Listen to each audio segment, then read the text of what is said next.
Hello. My name is Matt Thomas, and I'm with Stream and Civil Engineering. And I would like to, I think a lot of the points have been great today and cover a lot of issues. And I just want to specifically talk about the ditch, kind of the issues that around the ditch in its current configuration, and then also speak to the benefits of what a piping the ditch could do to the whole watershed. So, first off, the ditch is the conveyance capacity of the current ditch. Was originally built to convey nearly 15 CFS, which so it's extremely oversized for what the current conveyance requirements are. And the National Resource Conservation Service soil survey indicates that the slopes of the Stanshaw watershed and the soil types that are present there are not suitable for forest roads or for constructing forest roads or trails. And the ditch in its current configuration, for all practical purposes, is uh, is very similar to a forest road. And the reason why that is when the ditch was constructed, it had to over steepen the slopes on both the uphill side and the downhill side from, the current 1.5 to 1 slope that is the natural slope to, a nearly vertical slope. And which causes slope instability, which then leads to, fine sediments and then reaching the Stanshaw Creek.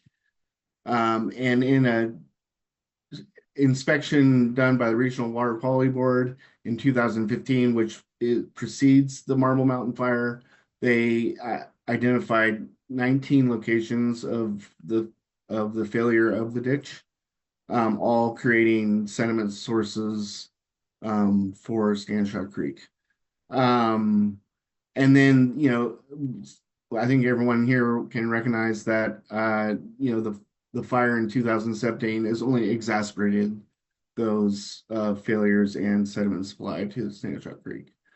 Um, and the current configuration, there is no way to control the amount of water that is diverted in from Stanshaw Creek. It's the way they have it constructed based on my visual inspection is that it's almost kind of an all or none way that they've configured the inlet to the ditch, just because of how steep the creek is in this location, how dynamic it is. Lots of changes in the bed there.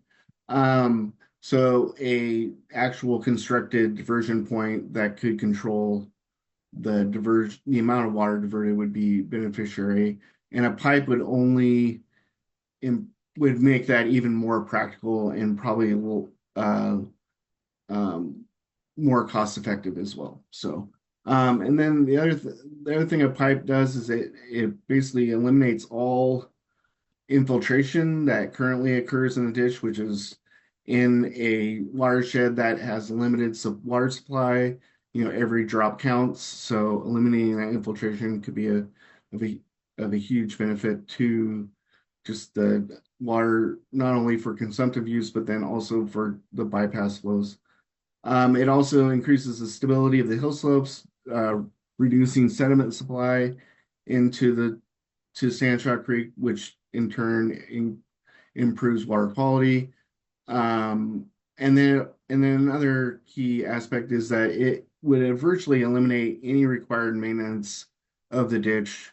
Right now, I would assume that there would need to be annual maintenance that occurs on the ditch, and if that is not done, then the failures can be, you know, will of the ditch would increase exponentially, creating that much more sediment supply to the creek itself. So, and that's about all I have to say.